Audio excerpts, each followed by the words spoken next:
Welcome back to the session of the Hindu newspaper analysis for UPSC Civil Services examination. Today we will discuss mainly four issues. The first issue is governors cannot sit over bills endlessly, Supreme Court judges. And the second issue is India needs more women judges in the Supreme Court. Third issue is related to sickle cell disease. And fourth issue is related to Attorney General of India, Solicitor General of India. Let's discuss all the issues in detail. What is the difference between Attorney General of India, Solicitor General of India, and Advocate General of State? Attorney General of India. Attorney General of India is the highest law officer in the country. Attorney General of India country में highest law officer होता है. Chief Legal Advisor to the Government of India. Government of India के लिए Attorney General Chief Legal Advisor होता है. He is also the primary lawyer representing the Union Government in the Supreme Court and High Court of India. Attorney General of India government of India को supreme court and high court के अंदर represent करता है. Article 76 has provided for the office of the attorney general of India. Attorney general of India के लिए constitution का article 76 various provisions करता है. Constitutional provisions related to appointment, term and removal of attorney general of India. Article 76. The President shall appoint a person who is qualified to be appointed a judge of the Supreme Court to be Attorney General of India. President attorney general of India को appoint करता है और appointment के लिए इसके पास supreme court of India के जज की क्वालिफिकेशन होनी चाहिए. It shall be the duty of the attorney general to give advice to the government of India upon such legal matters. Attorney general of India की ये ड्यूटी होती है कि वो लीगल मैटर्स पर गवर्नमेंट ऑफ इंडिया को advice करे. In the performance of his duties, the Attorney General shall have right to audience in all court in the territory of India. Attorney general of India के पास ये right होता है कि वो territory of India के किसी भी कोर्ट में ऑडियंस कर सकता है. The attorney general shall hold office during the pleasure of president and shall receive such remuneration as the president may determine conduct of government business. Attorney general of India president के pleasure के base पर office hold करता है. Article 88 right to speak and to talk part in proceedings of either house any joint sitting of house and any committees of the parliament. Constitution के article 88 के according attorney general of India को parliament के किसी भी house में joint sitting proceedings में part taking करने का इसको राइट मिला हुआ है. Article 105 powers privilege and immunities of attorney general. Article 105 के अंदर अटॉर्नी जनरल ऑफ इंडिया के लिए पावर्स प्रिविलेजेज एंड इम्यूनिटीज मेंशन की गई हैं. Removal. Further, the Constitution does not contain the procedure and grounds for his removal. He holds office at the pleasure of President. Constitution के अंदर attorney general of India के remove करने के लिए procedure given नहीं किया गया है. उसके रिमूवल के लिए क्या क्या ग्राउंड्स होंगे इससे रिलेटेड भी कॉन्स्टिट्यूशन में कोई प्रोविजन नहीं किया गया है. He holds office at the pleasure of President. President की प्लेजर पर ही वो ऑफिस होल्ड करके रखता है. Duties and functions performed by attorney general. Attorney general के द्वारा कौन कौन से ड्यूटीज कौन कौन से फंक्शंस परफॉर्म किए जाते हैं. Number 1 to give advice to the government of India on such legal matters which are refer to him by the president. Government of India को ये लीगल मैटर्स पर एडवाइस गिवन करता है. Number 2 to appear on behalf of the government of India in all cases in the supreme court in which the government of India is concerned. Supreme court के अंदर government of India के behalf में ये अपना आपको represent करता है. Number 3 to represent the government of India in any reference made by the president to the Supreme Court under Article 143 of the Constitution. Supreme court के लिए प्रेसिडेंट के द्वारा जो भी रेफरेंस मेड किए जाते हैं अंडर आर्टिकल 143 उसके लिए भी गवर्नमेंट ऑफ इंडिया की तरफ से अटॉर्नी जनरल ही रिप्रेजेंट होता है. Number 4 to appear when required by the government of India in any court in any case in which the government of India is concerned. किसी भी हाई कोर्ट के अंदर गवर्नमेंट ऑफ इंडिया की तरफ से अटॉर्नी जनरल ही represent करेगा. Different rights and limitations of the attorney general of India. Attorney general of India के क्या क्या राइट्स हैं क्या क्या लिमिटेशंस हैं. Rights. Number 1 right to audience in all court in the territory of India. India के territory में all court के अंदर इसको ऑडियंस का राइट है. Number 2 he has the right to speak and to take part in the proceeding of both the houses of parliament or their joint sitting and any committee of the parliament of which he may be named a member but without a right to vote. Attorney general of India parliament के बहुत houses की proceedings में joint sitting की proceedings में and parliament की committees में specially जिस committee के एक मेंबर के तौर पर अटॉर्नी जनरल ऑफ इंडिया को नेम्ड किया गया है, ये सभी में पार्ट टेकिंग कर सकता है, बट वोटिंग करने का right attorney general of India को नहीं होता है। Number 3, he enjoy all the privileges and immunities that are available to a member of parliament। Parliament के मेंबर्स को जितने भी प्रिविलेजेज एंड इम्यूनिटीज मिली होती हैं, अटॉर्नी जनरल को वो सारी इम्यूनिटीज यहाँ पर मिली होती हैं। It means member of parliament के इक्वल इसको प्रिविलेजेज एंड इम्यूनिटीज मिली हुई हैं। कुछ वर्ग इसके एमपीज के इक्वल हैं। पार्लियामेंट के बहुत हाउसेस की प्रोसीडिंग्स में पार्ट टेकिंग कर सकता है। पार्लियामेंट की जॉइंट सिटिंग में पार्ट टेकिंग कर सकता है।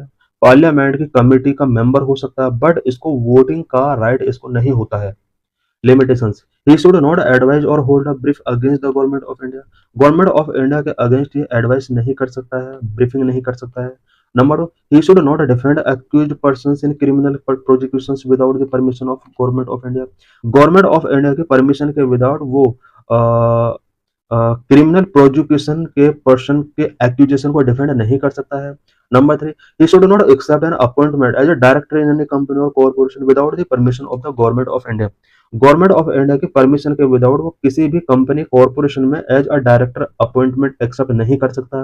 Number 4, he should not advise any ministry or department of the government of India or any statutory organization or any public sector undertaking unless the proposal or reference in this regard is received through the Ministry of Law and Justice Department of Legal Affairs।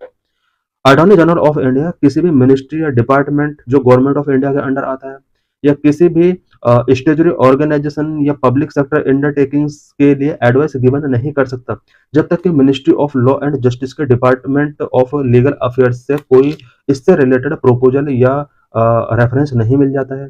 It means attorney general of India ministry of law and justice department of legal affairs के recommendation के बाद ही government of India के under आने वाले किसी other ministry department को advice कर सकता है।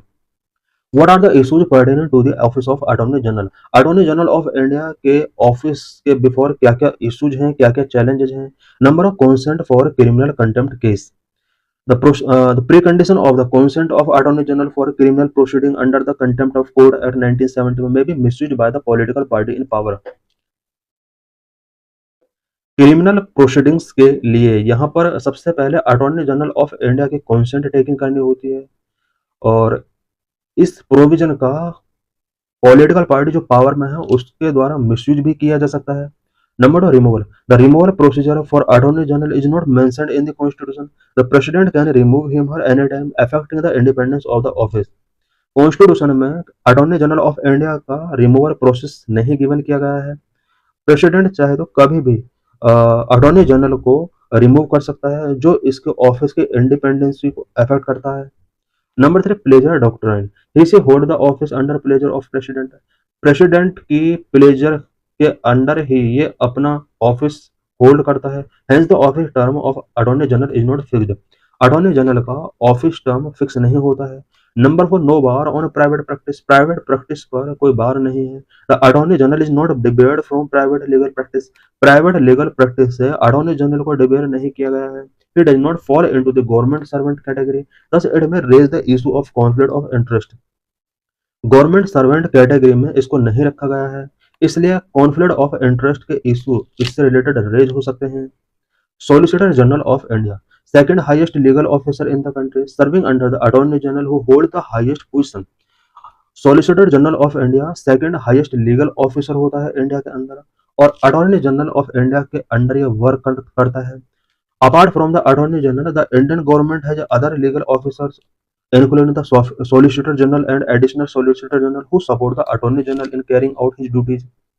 Attorney General के अपार्ट इंडियन गवर्नमेंट के पास अदर लीगल ऑफिसर्स होते हैं such as solicitor general and additional solicitor general जो अटॉर्नी जनरल को अपनी ड्यूटीज कैरी आउट करने में हेल्प करते हैं।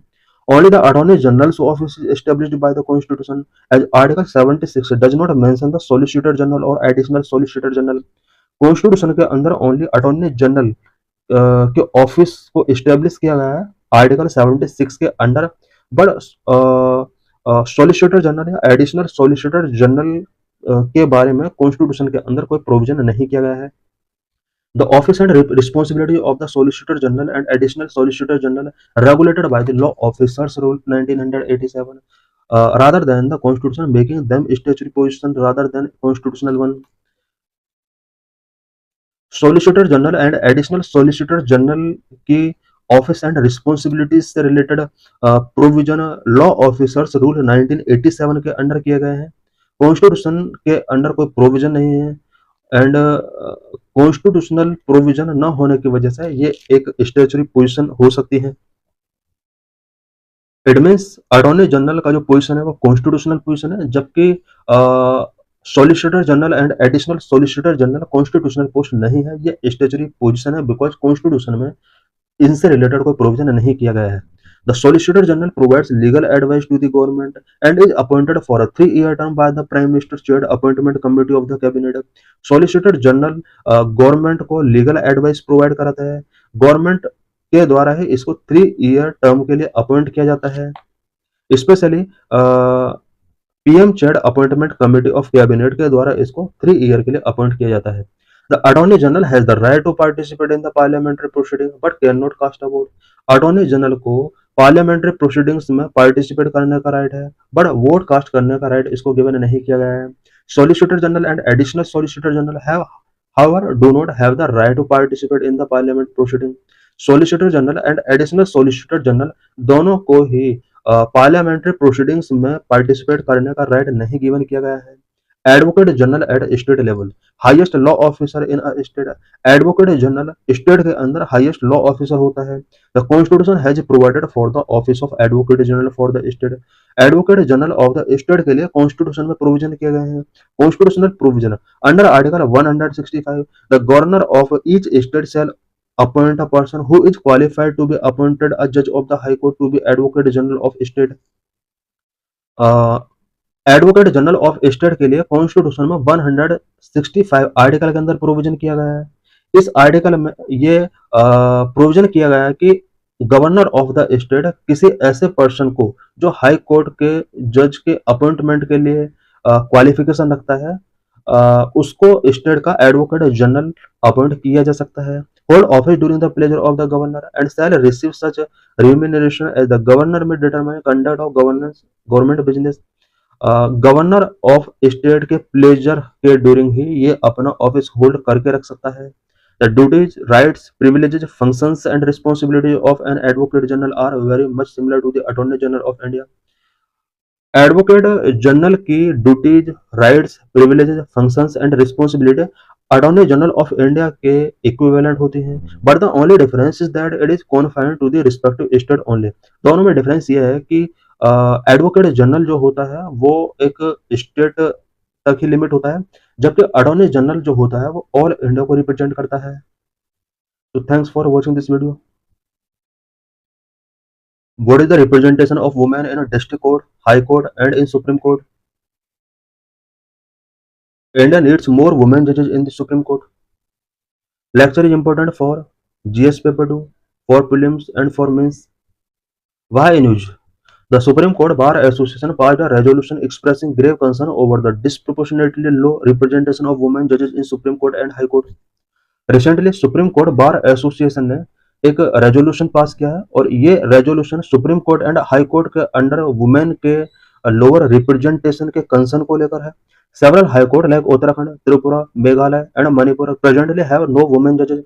इंडिया के अंदर सेवरल कोर्ट है, हाई कोर्ट्स हैं such Uttarakhand high court, Tripura high court, Meghalaya high court, Manipur high court, जहां पर एक भी वुमेन जज नहीं है। Supreme court of India state of judiciary report 2023। Supreme court की स्टेट ऑफ जुडिशियरी रिपोर्ट 2023 के क्या क्या फाइंडिंग्स हैं? Women representation in the district judiciary is only 36.3% which is hardening. इस रिपोर्ट के अकॉर्डिंग इंडिया की डिस्ट्रिक्ट जुडिशियरी में women का रिप्रेजेंटेशन ओनली 36.3% है। Only 13.4% of judges in the High Court and 9.3% judges in the Supreme Court are women. High Court के अंदर only 13.4% जजेज हैं and supreme court के अंदर only 9.3% जजेज वुमेन हैं। State such as Bihar, Chhattisgarh, Jharkhand, Manipur, Meghalaya, Odisha, Tripura and Uttarakhand having either no women जज और just one जज। कुछ state such as Bihar, Chhattisgarh, Jharkhand, Manipur, Meghalaya, Odisha, Tripura and Uttarakhand, ये वो स्टेट हैं जहां की हाई कोर्ट में या तो एक भी वुमेन जज नहीं है या ओनली वन जज है। अपॉइंटमेंट ऑफ जजेस in the higher judiciary, higher judiciary में जजेस का अपॉइंटमेंट कैसे किया जाता है? What is constitutional provision? Higher judiciary appointment are made under article 124, 217 and 224। Higher judiciary के लिए अपॉइंटमेंट कॉन्स्टिट्यूशन के आर्टिकल 124, 217 एंड 224 के अकॉर्डिंग किए जाते हैं। अपॉइंटमेंट ऑफ अ जज of the supreme court is decided by the CGI in consultation with the collegium of the four senior most जजेस of court. Higher judiciary के लिए specially supreme court के लिए जजेस का अपॉइंटमेंट सीजेआई के द्वारा डिसाइड किया जाता है। इसके लिए सीजेआई फोर सीनियर मोस्ट जजेस ऑफ द कोर्ट के द्वारा एस्टेब्लिश की गई या कंप्राइज की गई कॉलेजियम के साथ कंसल्टेशन करता है। After receipt of the final recommendation of the CGI, the union minister of law, justice and company affairs will put out the recommendation to the PM, who will advise the president of India in the matter of appointment. CJI की final recommendation को receive करने के बाद union law minister इन recommendations को prime minister of India के before represent करता है। Then prime minister of India appointment से रिलेटेड मैटर को प्रेसिडेंट के लिए फॉरवर्ड करता है। No provision of reservation, reservation does not provide for any caste और class of society for higher judiciary appointment. Higher judiciary appointment के लिए caste base पर एंड क्लास ऑफ सोसाइटी के बेस पर किसी टाइप का रिजर्वेशन नहीं गिवन किया जाता है। First women supreme court justice in India and Asia was justice Fatima Beevi. She was appointed to the supreme court in 1989। India और एशिया की first women supreme court justice justice Fatima Beevi रही हैं। 1989 में इन्हें सुप्रीम कोर्ट के जज के तौर पर अपॉइंट किया गया था। What is the status of women in Indian judiciary? Indian judiciary में वुमेन का स्टेटस क्या है? According to supreme court of India state of the judiciary report 2023, women representation in district judiciary 36.3%, in high court 13.4%, in the supreme court 9.3%। Out of the total 268 जजेस in the supreme court history, only 11 have been women. Supreme court के history में total 268 जजेज में से only 11 women जजेज रही हैं, जो कि overall जजेस का 4.1% है। Currently here are only one female जज, करंट में सुप्रीम कोर्ट के अंदर वन फीमेल जज है। Presently India has 25 high courts across the country, about 1100 sanctioned post of the high court judges, nearly 670 are occupied by men and only 103 by women। Present में India के और state के अंदर about 25 high courts हैं, जिनमें 1100 high court जजेज के post sanction है। इन 1100 में से सॉरी 670 पोस्ट पर मैन ऑक्यूपाइड है, 103 पोस्ट पर वुमेन ऑक्यूपाइड है, बाकी पोस्ट यहाँ पर वैकेंट है। In comparison to the higher judiciary, the lower judiciary has better representation of women जजेस। हायर जुडिशरी का कंपेयर में लोअर जुडिशरी में वुमेन का रिप्रेजेंटेशन बेटर है। Reason of lower representation in higher judiciary, higher judiciary में women के lower representation का main reason क्या है? It is perhaps the entry of the lower judiciary is through an examination, while the higher judiciary is based on the collegium which informally chooses candidate। Lower judiciary में examination process के through entry होती है, जबकि higher judiciary में collegium based appointment किए जाते हैं। यही वजह है कि हायर जुडिशरी में वुमेन रिप्रेजेंटेशन लेस है, जबकि लोअर जुडिशरी में वुमेन रिप्रेजेंटेशन हाई है। What are the reasons for low women representatives? Judiciary में वुमेन के लो रिप्रेजेंटेशन के क्या क्या रीजंस हो सकते हैं? Number of patriarchy in society, the primary reason is deeply patriarchy in society. जो प्राइमरी रीजन है वो हमारी सोसाइटी का पैट्रियार्कल नेचर है।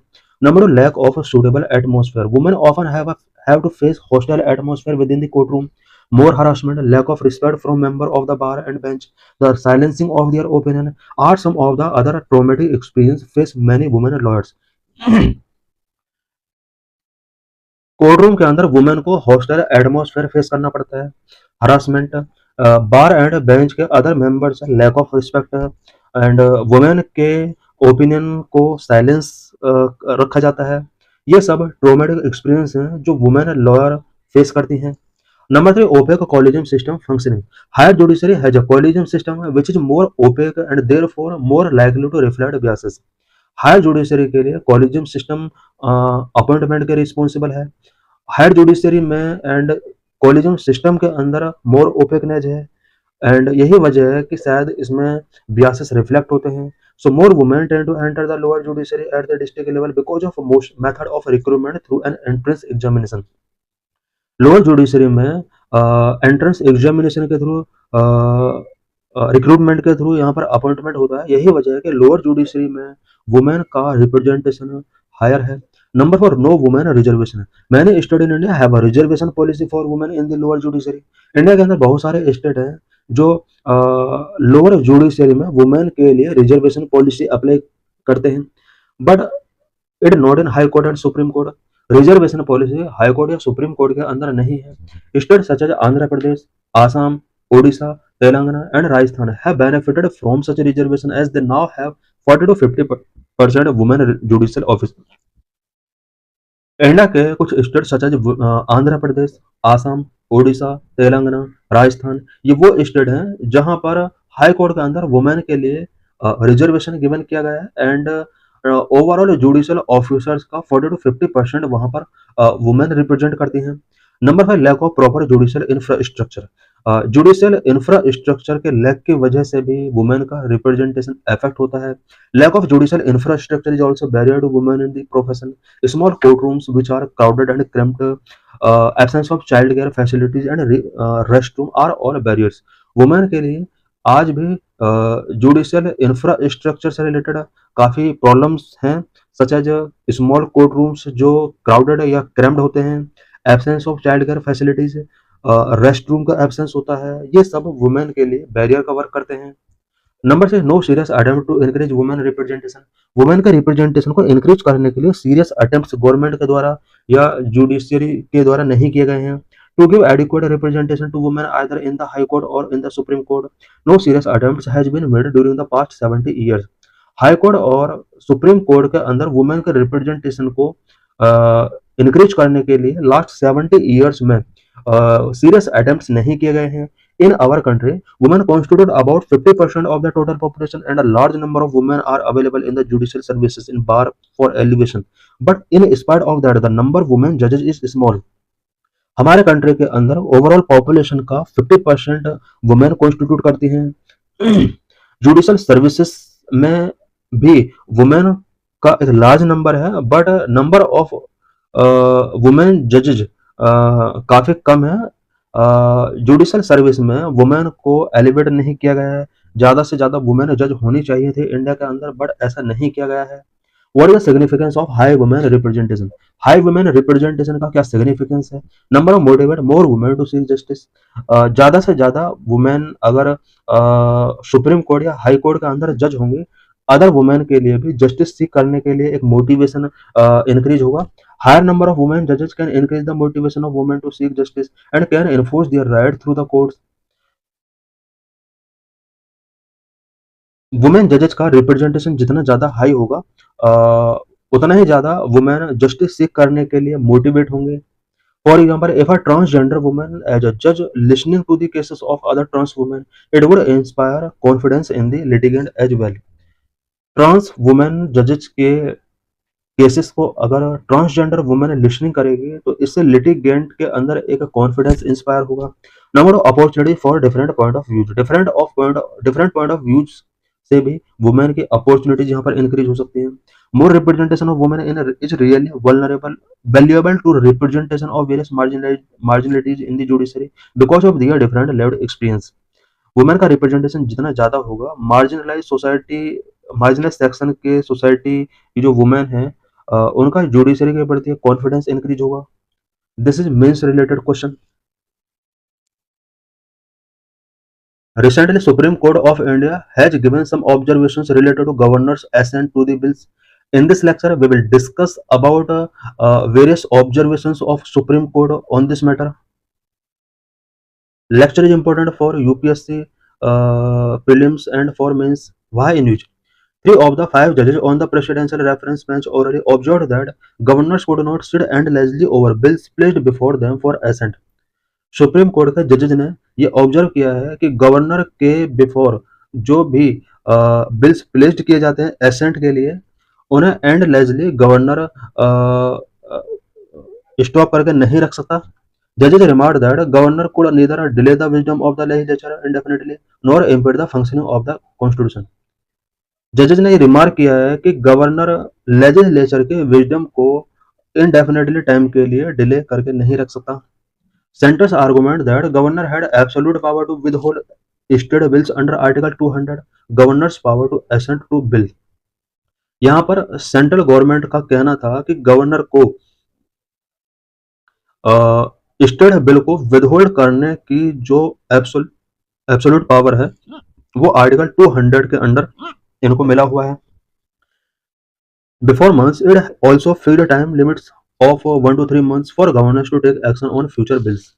सुप्रीम कोर्ट ने कुछ मंथ पहले गवर्नर के लिए और प्रेसिडेंट के लिए बिल्स पर एसेंट या डिसेंट या जो भी डिसीजन है उसका टेकिंग करने के लिए 1 to 3 months का टाइम फिक्स किया था। The court said that a governor must be a friend guide and philosopher to the state not a hindrance. Court ने उस टाइम पर कहा था कि गवर्नर को स्टेट का फ्रेंड गाइड एंड फिलोसफर होना चाहिए, ना कि hindrance. Governor's power to reserve a bill for the consideration of president. President के कंसिडरेशन के लिए बिल को रिजर्व करने की गवर्नर के पास क्या पावर होती है। Governor's power to reserve a bill for the consideration of the president is limited and confined to specific circumstances detail in article 213 of the constitution. President की कंसिडरेशन के लिए बिल को रिजर्व करने की गवर्नर की power limited है और article 213 के अंदर कुछ सर्कमस्टेंसेस स्पेसिफिक सर्कमस्टेंसेस मेंशन किए गए हैं जिनके लिए गवर्नर प्रेसिडेंट के कंसिडरेशन के लिए बिल को रिजर्व करके रख सकता है। The governor must reserve only certain bill like those which reduce the power of the high court bill related to the concurrent list for the consideration of the government president. Governor कुछ specific bills को president के consideration के लिए reserve करके रख सकता है। कुछ बिल जो हाई कोर्ट के पावर को रिड्यूस करने से रिलेटेड है या कॉन्करेंट लिस्ट से रिलेटेड कोई बिल है, इस केस में गवर्नर प्रेसिडेंट की कंसिडरेशन के लिए इसको रिजर्व करके रख सकता है। Constitution does not lay down any time limit within which the governor is required to make a decision. Constitution के अंदर कोई भी टाइम लिमिट फिक्स नहीं किया गया है कि गवर्नर कितने टाइम के अंदर डिसीजन गिवन कर सकता है या नहीं कर सकता है। Bill cannot be reserved for the president consideration once it has been returned to the state legislature, reconsidered and submitted for assent। किसी भी बिल को अगेन प्रेसिडेंट के कंसिडरेशन के लिए रिजर्व करके नहीं रखा जा सकता अगर उस बिल को प्रेसिडेंट के द्वारा स्टेट लेजिस्लेचर के बिफोर रिकंसिडर के लिए रिटर्न किया जा चुका है। The only exception is if the bill in its second iteration is materially different from the original version. Second time में प्रेसिडेंट के कंसिडरेशन के लिए बिल को रिजर्व सिर्फ एक ही कंडीशन में रखा जा सकता है अगर इस बिल का सेकंड इटरेशन मैटेरियली डिफरेंट होगा ओरिजिनल वर्जन से। Reservation of bill can not be based on personal dissatisfaction or political expediency and is only permissible when bill is a grave threat to democratic principles। Bill के president के consideration के लिए reservation personal dissatisfaction के base पर political expediency के base पर नहीं होना चाहिए। ये ओनली तभी परमिसिबल है जब कोई बिल डेमोक्रेटिक प्रिंसिपल के लिए ग्रेव थ्रेट है, उस केस में प्रेसिडेंट की कंसिडरेशन के लिए बिल को रिजर्व करके गवर्नर रख सकता है। What does the Constitution say? Article 200 of the Constitution lay down that when a bill passed by a state legislature is presented to the governor for their assent, they have four alternatives। Constitution के article 200 के अंदर provision किया गया है कि कोई bill अगर state legislature के बिफोर पास कर दिया जाता है एंड उसको गवर्नर की एसेंट के लिए प्रेजेंट किया जाता है, देन गवर्नर के पास फोर अल्टरनेटिव्स होते हैं। May give assent to the bill, वो बिल को एसेंट गिवन कर सकता है। May withhold assent to the bill, that is reserve the bill in which case is bill fail to become a law, वो bill को withhold भी कर सकता है। इस केस में ये बिल रिजेक्ट हो जाएगा। इट मीन्स यहाँ पर बिल को अप्रूवल वो गिवन नहीं करता है। नंबर 3 में रिटर्न द बिल, वो बिल को रिटर्न कर सकता है if it is not a money bill for consideration of the state legislature. It means यहाँ पर वो स्टेट लेजिस्लेचर के लिए बिल को रिटर्न कर सकता है कंसिडरेशन के लिए, बट अगर मनी बिल है तो वो अगेन उसको रिटर्न नहीं कर सकता। नंबर 4 और may reserve the bill for the consideration of the president, fourth case में वो बिल को प्रेसिडेंट के कंसिडरेशन के लिए रिजर्व करके रख सकता है। Governor are required to act as per the advice of the council of ministers. Governor के लिए ये रिक्वायर किया गया है कि वो काउंसिल ऑफ मिनिस्टर की एडवाइस पर ही वर्क करे। Through machination of governors, centre take decision on issues coming within the ambit of the state legislative domain. Governor के मशीनेशन के थ्रू सेंट्रल गवर्नमेंट प्रेजेंट के सर्कमस्टेंसेस में state legislative domain में आने वाले सब्जेक्ट या issues पर decision taking कर रही है। It means present political system में इंडिया के अंदर स्टेट लेजिस्लेटिव डोमेन में आने वाले सब्जेक्ट्स पर सेंट्रल गवर्नमेंट गवर्नर के थ्रू डिसीजन टेकिंग कर रही है। This is a highly arbitrary action. ये हाईली आर्बिट्रेरी एक्शन है, violating article 14, article 200 and article 201। Article 14 right to equality of the constitution, Article 200 procedure for granting assent to the bill, Article 200 procedure regarding bills reserved for consideration of the president, Article 14 जो कि right to equality से related है, Article 200 bill के लिए assent granting करने के लिए क्या प्रोसीजर है स्पेशली गवर्नर के लिए। आर्टिकल 201 के अंदर प्रोविजन किया गया है कि गवर्नर प्रेसिडेंट की कंसिडरेशन के लिए बिल को रिजर्व करके रख सकता है। When about president consideration, judges have set a 3-month deadline for the president to decide whether to assent the bills referred by the governor. Governor के द्वारा जो भी बिल रेफर किया गया प्रेसिडेंट के बिफोर, जजेज ने यहाँ पर प्रेसिडेंट के लिए भी 3 मंथ की डेडलाइन फिक्स की है। Any delay beyond this period must be accompanied by justifiable reason and communicate to the concerned state the ruling state. Supreme court की रूलिंग के अंडर ये कहा गया कि अगर 3 मंथ के टाइम पीरियड के बियॉन्ड अगर टाइम टेकिंग किया जाता है तो ये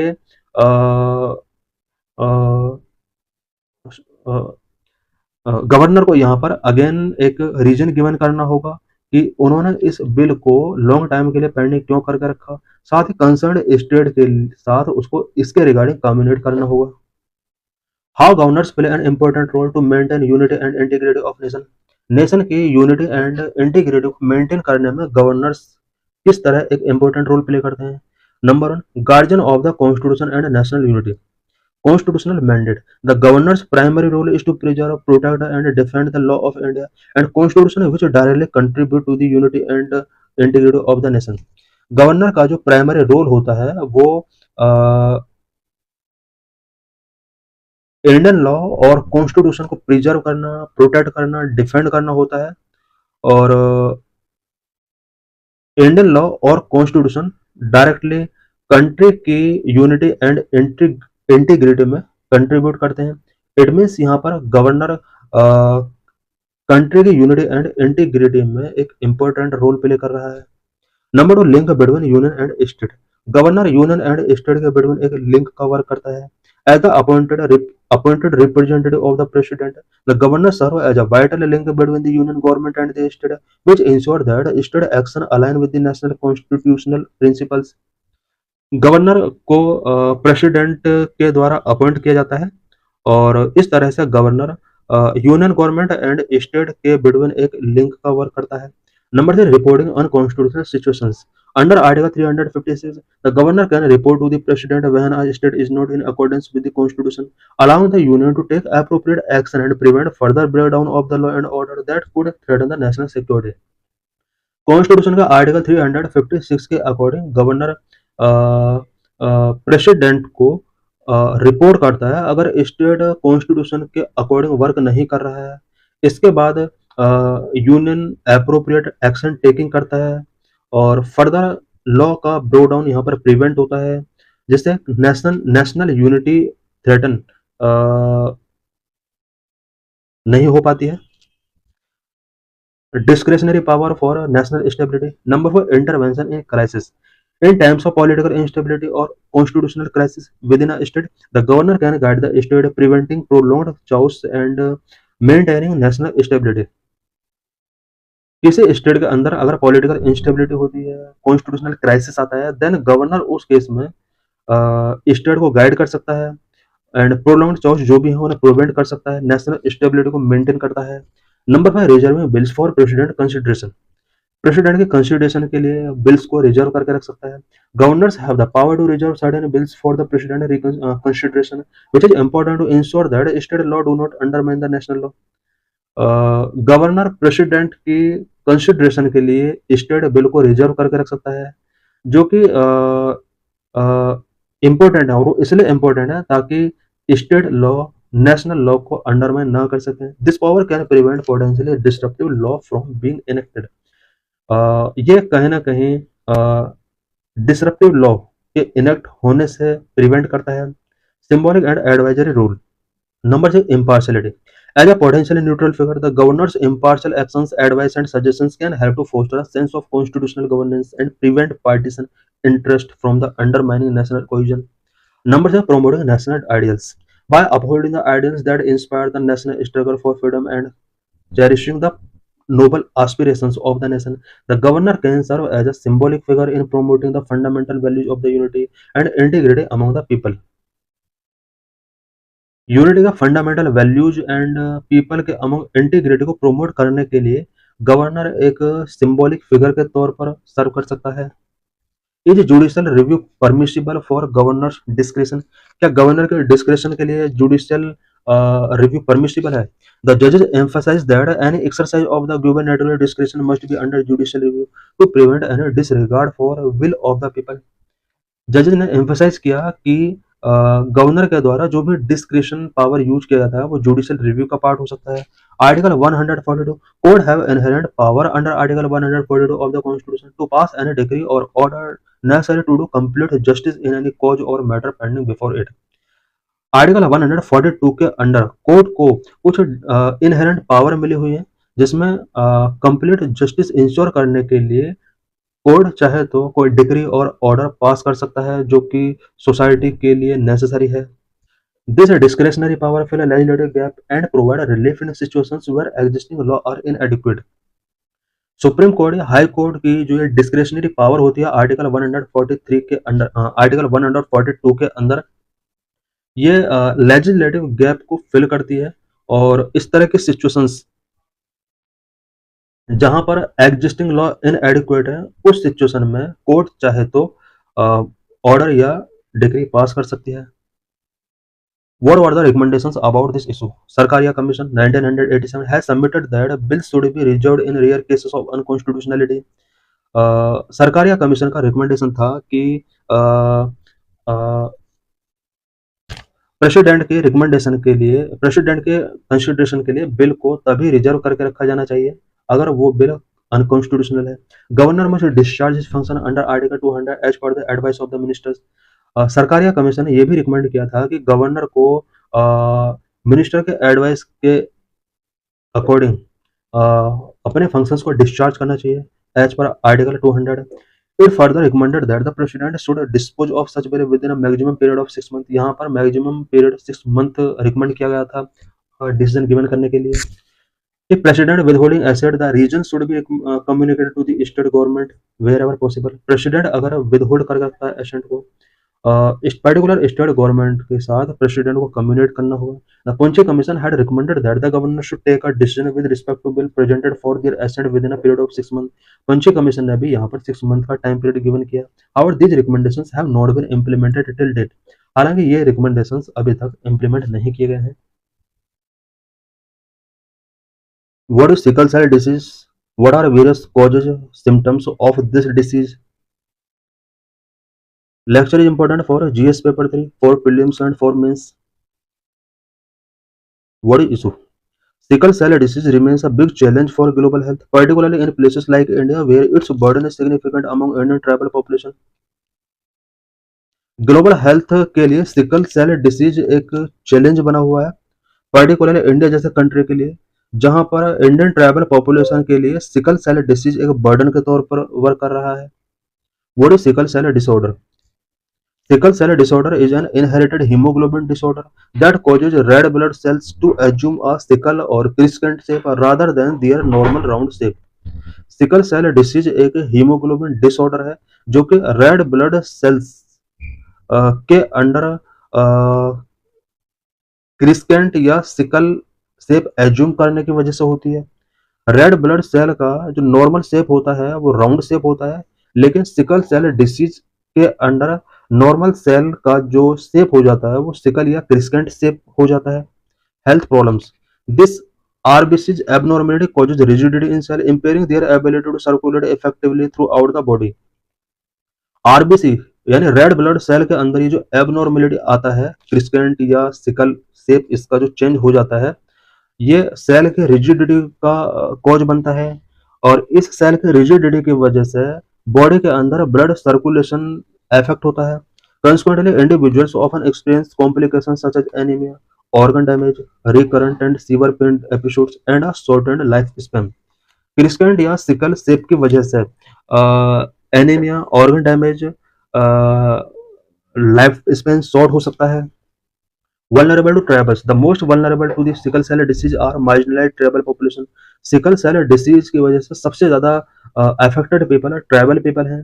symptoms: chronic anaemia with leads to fatigue, weakness, paleness, painful episode called sudden and intense pain in the bones, chest, back, arms and legs are delayed growth and puberty. ये कुछ यहाँ पर symptoms हैं। Treatment process: blood transfusion. इसके क्या क्या treatment process हैं? Number 1, blood transfusion. This can help relieve anaemia and reduce the risk of pain crashes.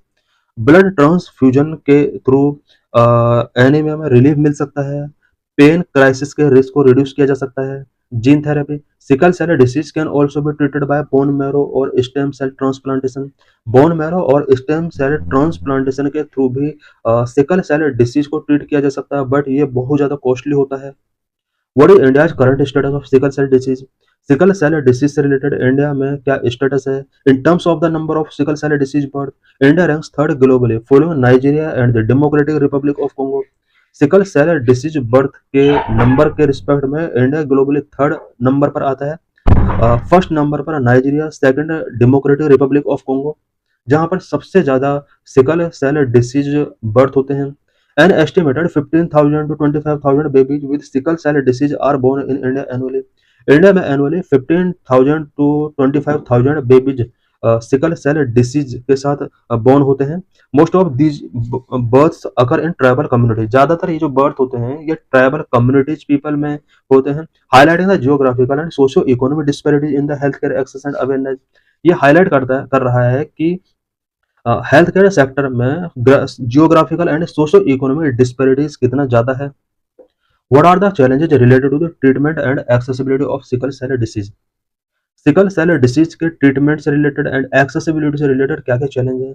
Number 1, lack of awareness. लोगों के अंदर अवेयरनेस नहीं है, अवेयरनेस को हमें इंक्रीज करना होगा। Number 2, lack of health care infrastructure. Sickle cell disease के ट्रीटमेंट के लिए अभी हेल्थ केयर इंफ्रास्ट्रक्चर उतना स्ट्रॉन्ग नहीं है जितना होना चाहिए। Number 3, very high treatment cost. Sickle cell disease का ट्रीटमेंट बहुत ही हाईली है। Number 4, geographical and socio economic barriers. कुछ geographical and socio economic barriers हैं। ट्राइबल कम्युनिटी के पीपल की जो इकोनॉमी होती है वो बहुत ही वीक होती है, उस ज्योग्राफी में उतना हेल्थ केयर इंफ्रास्ट्रक्चर स्ट्रॉन्ग नहीं है। Number 5, very limited to the medication. People का मेडिकेशन के लिए एक्सेस वेरी लिमिटेड है। Number 6, lack of screening programme. Screening programme का भी लैक है इंडिया के अंदर। Number 7, stigma and discrimination. लोगों के अंदर इस प्रॉब्लम को लेकर स्टिग्मा होता है और ऐसे पीपल के साथ लोग डिस्क्रिमिनेशन करते हैं।